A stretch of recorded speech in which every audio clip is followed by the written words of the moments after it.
فخرج علی قومہ من المحراب، نکل آئے اپنی قوم کی طرف محراب سے.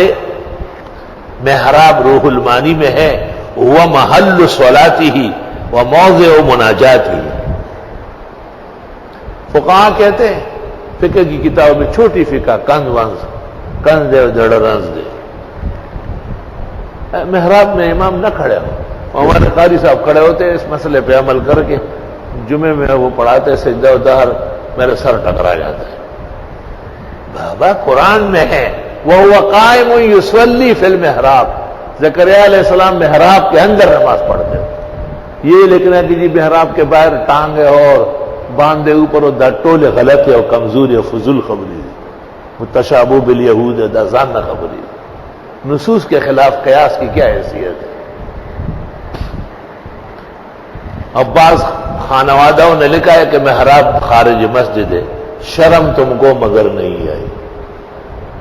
لکھا اصل تھا اذان خانے کو کہ وہ مسجد سے باہر ہے، کیونکہ حدیث میں ہے ابو داؤد و ترمذی میں لا یؤذن فی المسجد، اذان مسجد میں نہ دی جائے. اس لیے محراب کے بائیں طرف اذان خانہ ہے، مؤذن وہیں جاتا ہے. جہاں امام یا منتظمہ سنت کے خلاف ہے وہاں مسجدوں کے اندر سال ہر سال اذان ہوتی ہے، کوئی پوچھنے والا نہیں.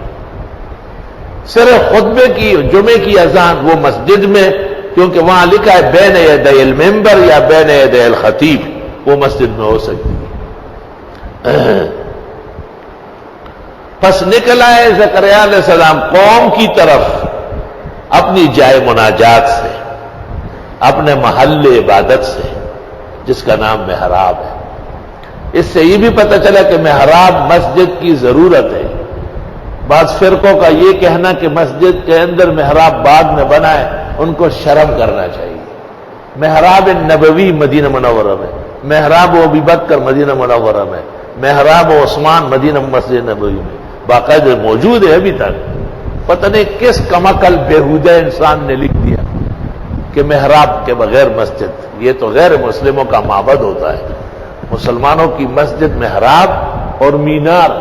لکھا ہے کہ مینار من الفوائد دون الزوائد. دیکھیے آداب المساجد.